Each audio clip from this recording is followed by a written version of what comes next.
Hello dear student, welcome. तो direct tax में भी हम लोग सैलरी और हाउस प्रॉपर्टी कंबाइन सम करेंगे, ठीक है। तो ये बीकॉम को तो 20 मार्क का आता है, पर सीए वाले को 12 मार्क का आता है। कंबाइन है, कभी कभी सैलरी हाउस प्रॉपर्टी बिजनेस भी साथ में आता है। तो क्या दिया है, कैसे सॉल्व करना है, उसको समझते हैं। तो पहले इतना पार्ट सैलरी का दिया है। किसका दिया है? Salary.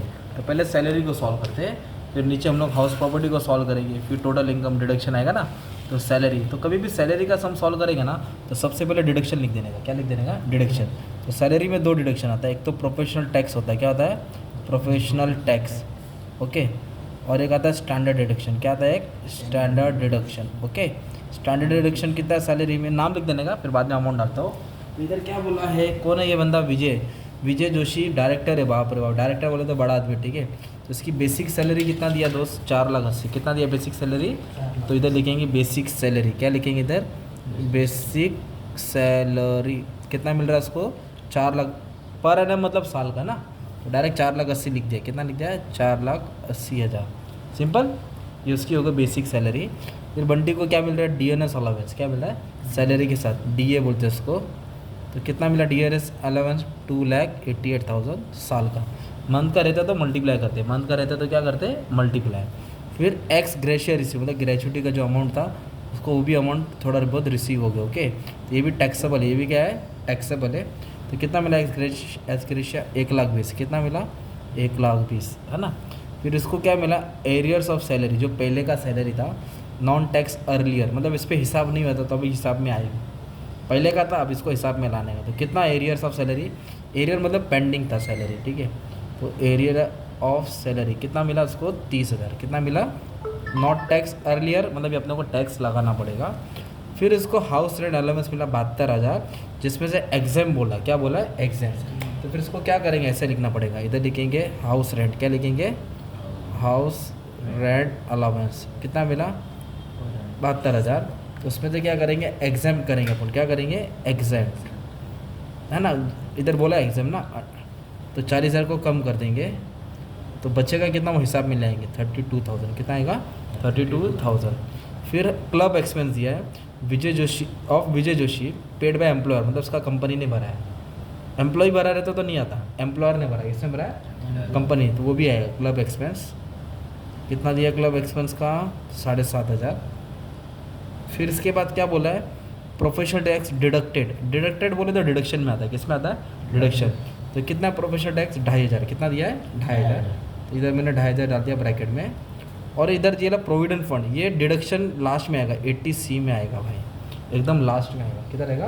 Last. Provident fund deducted from salary, ये इसको एकदम लास्ट में डिडक्शन दिखाते हैं, इसमें नहीं दिखाते। हाँ, कौन सा एग्जाम क्या है? ये ना, इधर बोला है ना दोस्त 72, इधर एग्जाम बोला ना 40,000। 40,000 हाँ, तो क्या करना? माइनस कर देना। 72 में से 40 माइनस कर दे। तो अभी अपन क्या करेंगे मालूम है? ये क्या वर्ड पढ़ो? Standard deduction. क्या है? ये कंपलसरी। कितना आएगा इधर? 50,000। ये फिक्स है, ओके। अगर प्रोफेशनल टैक्स नहीं दिया रहता तो डैश मारते थे। क्या मारते थे? डैश। अभी अपन क्या करेंगे? ऊपर वाली को सबको ऐड करेंगे तो अपने को ग्रॉस सैलरी मिलेगा। क्या मिलेगा? 480, 288, 1,20,000, 30,000, फिर 32,000 है और 7,500। तो सबको जोड़ के आया 9,57,500। 9,57,000, जिसमें तो ये भी माइनस करेंगे और ये भी क्या करेंगे? माइनस। मतलब 52,500 क्या कर देंगे? माइनस। तो 9,05,000। कितना है? 9,05,000। ये क्या हो गया? Income from salary. क्या हो गया? Income for salary. Income from salary. फिर इधर बोला है ओन हाउस, मतलब खुद का घर है, लेट आउट किया, भाड़े पे दिया। तो अभी हाउस प्रॉपर्टी भी हो गया ये। क्या हो गया? House property. तो मतलब सैलरी के साथ हाउस प्रॉपर्टी है। अभी हाउस प्रॉपर्टी का भी फॉर्मेट डाल के सॉल्व करना पड़ेगा। तो हाउस प्रॉपर्टी का रूल क्या है? फेयर रेंट लेने का, म्यूनिसिपल वैल्यूशन लेने का, एक्चुअल रेंट रिसीव। ये तीनों में क्या उठाएंगे? बड़ा वैल्यू। क्या उठाएंगे?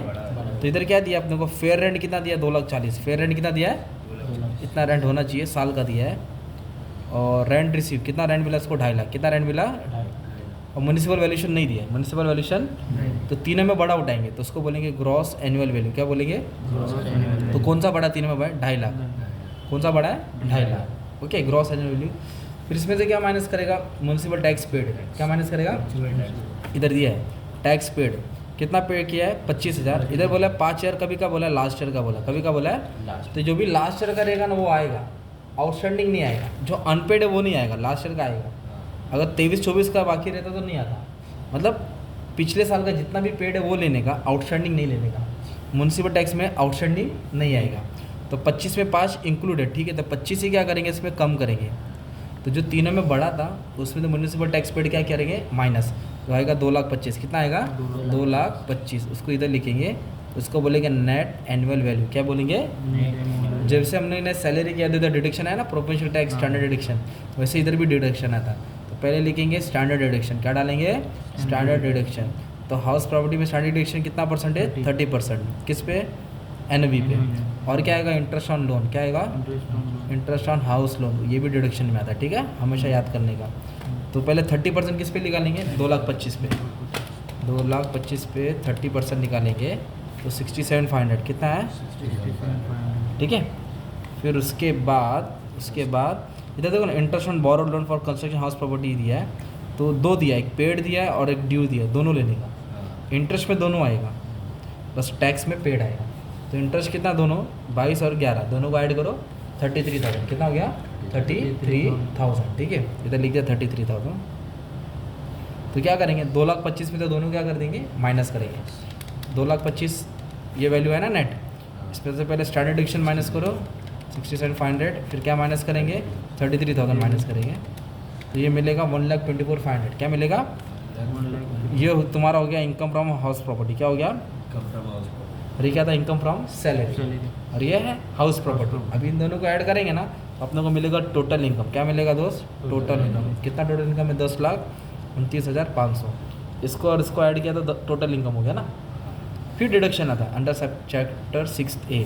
तो डिडक्शन इधर दिया है, देखो, here taken a loan bank of Maharashtra education के लिए लिया। किसके लिए लिया, अपनी बेटी की पढ़ाई की MBA कोर्स के लिए, उसका इंटरेस्ट भरा। कितना भरा, 50,000। जो भी एजुकेशन लोन का इंटरेस्ट है वो डिडक्शन में आता है, 80U में आता है। किस में आता है, इधर लिखेंगे एजुकेशन लोन इंटरेस्ट, है ना, एजुकेशन लोन इंटरेस्ट। पूरा अमाउंट डिडक्शन में आएगा। कितना अमाउंट है, तो पूरा अमाउंट डिडक्शन में आएगा। किस में आएगा, एजुकेशन है तो 80E।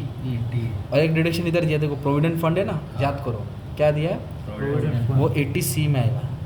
PF क्या याद करेंगे, PF को C में डालेगा ना। तो कितना डिडक्शन दिया है इधर, 48। कितना दिया है, 48। इधर डालेगा 48, तो 2 डिडक्शन मिला। हैंडीकैप कुछ बोला नहीं है ना यार, तो सबको हैंडीकैप मतलब रहता तो अगर मतलब 50-60% हैंडीकैप रहता, 80 से कम तो 75% आता, 75,000 आता। और 80 से ज़्यादा जो रहता है हैंडीकैप, 80% ज़्यादा तो 1,25,000 मांग करते हैं। फिलहाल तो हैंडीकैप ऐसे बोला नहीं है ना, तो देख इधर दिया, देख इधर कितना परसेंट हैंडीकैप है, ये 90%। तो 90% बोले तो 1,25,000 डिडक्शन में आएगा। कितना आएगा, है ना। अगर 80 से कम रहता तो 75 आता। अभी वाले सब में क्या है, एक ही है डिडक्शन है, PF आया है।